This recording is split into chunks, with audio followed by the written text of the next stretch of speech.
Welcome back to the Blur channel, everybody. We are continuing with our theme of where the DCEU could have been. I'm going to be talking about this all the way up until Flash comes out in June, and today we are talking about Justice League. And so I know Justice League got changed a lot, and the reason why Zack Snyder had to be pulled out was for tragic reasons. And unfortunately, when Joss Whedon came in, it changed everything. And we didn't know it then, but it made it a lot worse. I still don't think it was as good as it could have been, and I don't think if Zack Snyder released his version that would have necessarily saved the DCEU at that time.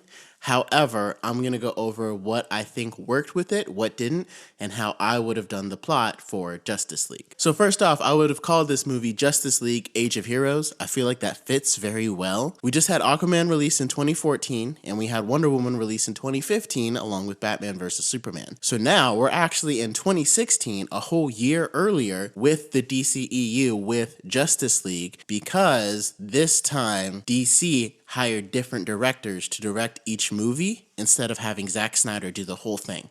So Zack Snyder still could have directed Man of Steel and directed this, but because there was so much time in between and they had different directors doing on projects, it would actually allow Justice League to come out a whole year earlier than it actually did, and it would have been much better. So here's how the movie would have started. Where we just left off in Batman vs. Superman, Silas Stone is going to find out that his son and his wife were in a horrible car accident. And so we're going to pick up where Steppenwolf hears a box calling out to him, and he comes to Earth to steal them. So we don't know exactly what happened yet, but the movie's going to start off with same way Justice League did. I loved the scene of Steppenwolf stealing the box from Themyscira. So the movie's going to open up with at Themyscira, and if we remember the end credit scene from Wonder Woman, the mother box is going to awaken at Themyscira where they're guarding it. And they're all going to be wondering what's going on. Why is the mother box awakening right now? And so Justice League is going to pick up from that point.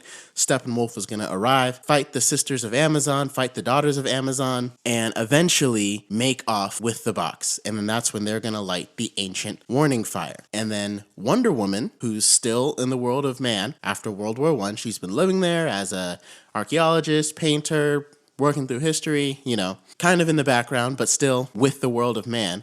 She's going to see that the ancient warning fire has been lit. And I think that scene that we saw her exploring what that ancient warning fire was very important. And so she's going to do that and realize Darkseid's coming, and she's going to realize the next place he's going is Atlantis. And so from there, we would transition to Atlantis, where the next mother box would awaken, and we would see Aquaman, Mera, and Vulko staring at it, wondering what's going on. And so Steppenwolf would arrive to collect that mother box, and he would defeat Aquaman, he would defeat Mera. He wouldn't kill them, he would just defeat them to get the box and leave, because we know Steppenwolf's goal is simply to get the box and get out of there to complete the unity. And so he could kill Vulko in that fight. That's up to the screenwriters if they think that would give Aquaman a little bit more emotional weight towards this fight. But either way, Steppenwolf comes to Atlantis and takes the box. A little bit later, Wonder Woman arrives at Atlantis because she knows where Atlantis is. She knows the whole stories. She's going to arrive and try to warn them that Steppenwolf is coming. They're going to tell her they already have. And so then she's going to realize there's only one more box out there, and it's stuck in the world of man. And Aquaman is going to ask her, why did they awaken in the first place? And she's going to say, I don't know, but we need to find the last box. So thanks to Wonder Woman's connections in the world of man, she's actually able to track it down to Star Labs. And that's where we find out what happened and why the box is awoken. So if we remember at the end of Batman vs. Superman, Silas Stone is told that his son Victor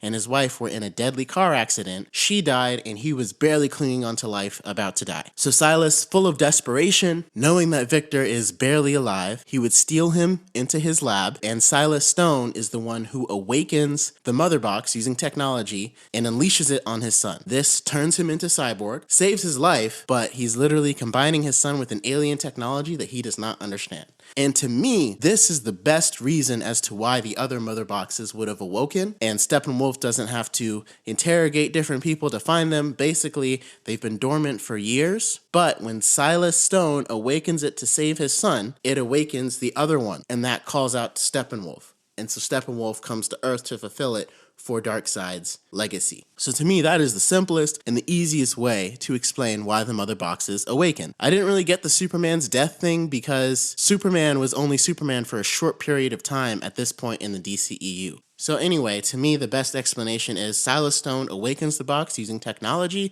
to try and save his son, and he does.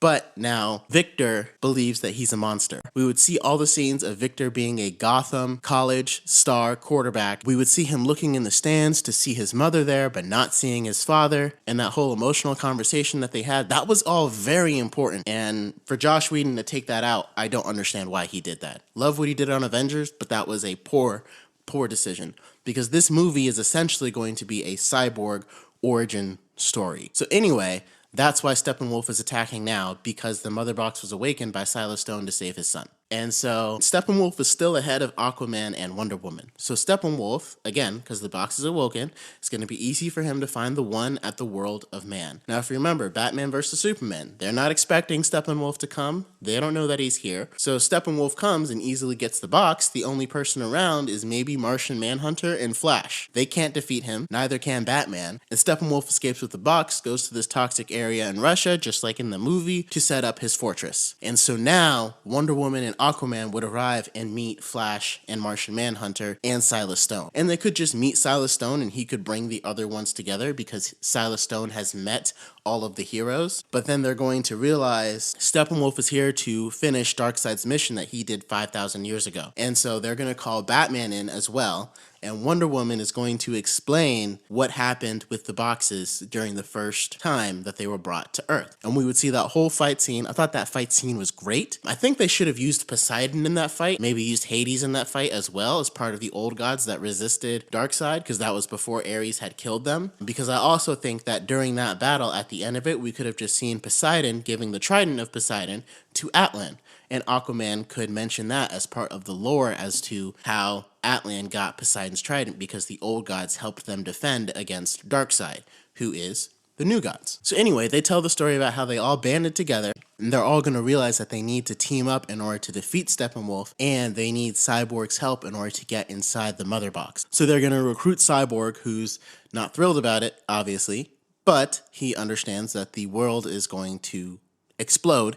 And so that gives him a good reason to want to help. Not even necessarily want to help, but just help. And as the team comes together and they talk about how they're going to defeat them, he starts to feel a little bit more confident in his abilities and what he can do. So then we're going to get a scene of Martian Manhunter breaking Superman out of jail because he's going to realize we need more firepower. Now, Superman's not necessarily going to have to go black suit, but he is going to need some more firepower, some more oomph for this fight, because he's been in a Red Sun jail cell for so long, he doesn't have his Kryptonian strength. So when he goes to the Fortress of Solitude, there's a special suit there that's probably going to look pretty similar, just to help him absorb the sun's rays a little bit faster. So the rest of the team is going to attack and eventually defeat Steppenwolf. We'll still get the scene where Victor is plugged into the Unity and Barry has to push him in with the charge. And so once Victor gets inside the Unity, he's going to be tempted by the three mother boxes themselves, but then he's going to tell them, I'm not broken, I'm not alone, that powerful scene, and he's going to split them apart. Superman's going to help him break them. The portal's going to open up. Wonder Woman is going to chop off Steppenwolf's head with help from Superman and Aquaman. And this is how the Justice League is going to come together. So in this version of it, because the mother box connects all of them already, because the mother box connects Aquaman, Wonder Woman, to Silas Stone and Metropolis, and he already knows these heroes already, it's already connected, they don't need to have a file that Lex Luthor had. They didn't need to have Batman try to go around recruiting Aquaman. They didn't need Aquaman to reject him in that weird scene where the things were singing. None of that is necessary, because if you come out with their own movies first, they all have their own responsibilities as to why they want to save the world and realize they need to get these mother boxes back. And so to me, that's how I would have done Justice League. Again, not very different. You just really skip a lot of the team building because they all come together because of one common object, the mother box. So there's no need for all of that trying to build them. And Steppenwolf doesn't really have to try and track down the Mother boxes as much because if we know that it awakened because of Victor Stone awakening it, he can pick up on that energy signal and find it. And the reason why he can do that, the technology came from them. It didn't come from the humans. It came from Darkseid and Steppenwolf. So he can track them when they're awoke. So anyway, that's how I would have done Justice League. Leave your comments down below. I know I haven't talked a lot about casting for these movies because for most of phase one, a lot of the casting is kind of the same as what the DCEU already did. So what I'm going to do is once I finish, there's going to be one more movie that's going to come out in phase one. So I'm going to do another video podcast on that. And then I'm going to talk about the phase one castings, how I would have done them for each movie and each project. And then once I get into the phase two slate of movies of where the DCEU could have been, on each movie, I'm going to talk about who I would cast into new roles, new characters that will be introduced, and things like that. So again, thank you guys for rocking with me. This is the Blurred Channel. We're counting down until Flash comes out in June on where the DCEU could have been. Until next time, Blurreds.